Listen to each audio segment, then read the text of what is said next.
Toujours le samedi de la politique, j'aborde un point et je pense que vous conviendrez avec moi que surtout pour ceux qui sont dans la diaspora, c'est un point majeur. Nos frères, nos sœurs qui sont restés au pays sont devenus pratiquement nos ennemis. Parce que chaque fois qu'ils nous appellent, c'est pour nous demander de l'argent. Et c'est fait de telle façon que l'argent qui nous est demandé, eux, ils ont le sentiment qu'on l'a disponible. C'est comme s'il suffit de mettre la main dans la poche pour le donner. Et c'est comme s'il suffit simplement, à la limite, d'aller voler à la première banque pour pouvoir leur envoyer. Et même quand nous disons que nous ne pouvons pas, pour eux, c'est même insupportable. Et les choses vont plus loin. Lorsque, par la grâce que Dieu donne, par le travail que nous faisons, nous avons un revenu et que nous voulons élaborer un projet avec eux. Et ce qui est étonnant, c'est que nos frères et sœurs deviennent, je dirais, ceux qui vont prendre nos économies, les dépenser pour des choses futiles et qui reviendront nous demander encore de l'argent. Et la conséquence, c'est qu'on arrive dans des situations où nous ne pouvons même plus prendre leur téléphone. Parce qu'on sait bien ce qu'il y a derrière. On sait bien que ce sera toujours des demandes d'argent. Et les choses sont telles que, pour eux aussi, nous devenons des ingrats. Parce que ce n'est pas normal. Ce n'est pas normal que nous puissions pas répondre à tous leurs besoins. Et donc, on devient des ennemis les uns pour les autres. Pire encore, nous devenons, surtout eux, nous les voyons comme nos parasites. Et la plus belle fraternité, la plus belle communauté que nous formons, parce que c'est ainsi qu'on nous a appris à vivre dans la fratrie, devient le pire enfer, pardon. Et quand vous m'interrogez sur les causes de l'appauvrissement de la diaspora, et je crois que c'en est une, et pas une petite.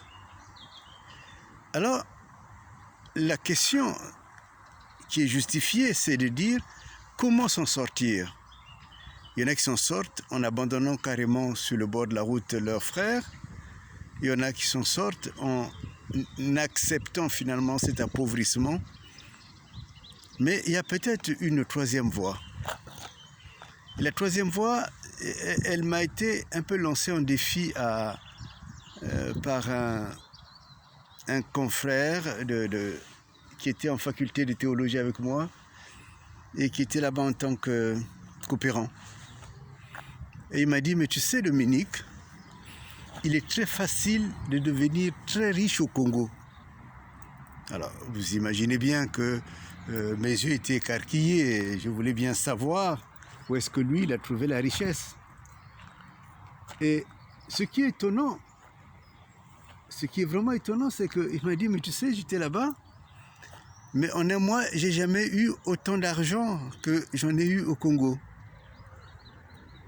Ben, simplement, en élevant des poulets, et ces poulets, je les ai revendus, et y compris chez les Congolais, qui étaient curieux de voir qu'un Mundélé soit sur le marché en train de vendre du poulet. Et un autre exemple, c'est une élève, une étudiante, une élève à l'époque, qui a élevé ce qu'on appelle des ngumba. Ngumba, c'est je ne sais pas comment on le dit en français, je ne connais pas tout. Et en fait, ces animaux qui sont chassés dans la forêt, lui, elle a pu les élever, même des tibissi, tout ça. Et elle a pu en vendre, y compris cette fois, en vendre à des couvents, en vendre à des prêtres qui avaient les moyens. Et une troisième personne m'a dit, mais moi j'étais chez toi, dans ton pays, et je me suis rendu compte que la parcelle de terrain que j'occupais, il y avait assez de terrain pour pouvoir faire du maraîchage là-bas. Et c'est une personne qui n'était pas loin du fleuve Djoué, à Brazzaville. Mais il a pu faire du maraîchage jusqu'à en devenir vraiment très riche. Donc, vous voyez, les nôtres ont reçu l'éducation d'abord que c'est venir à Brazzaville qui enrichit, ce qui est faux. Mais même quand on est à Brazzaville, c'est des travaux qu'il ne faut pas toucher. Et donc, ce qu'il faut faire, c'est attendre que le frère, la sœur, qui est en France, puisse donner. Alors, renversons la vapeur, mes amis. Prenons l'option de travailler avec nos frères et sœurs. Et refusons même des demandes qui ne correspondent pas à une réalité que nous pouvons assumer. Expliquons-leur. Et je sais qu'ils ne comprendront pas, ils ne croiront pas. Mais ce n'est pas grave, il faut leur expliquer et qu'il faut travailler ensemble.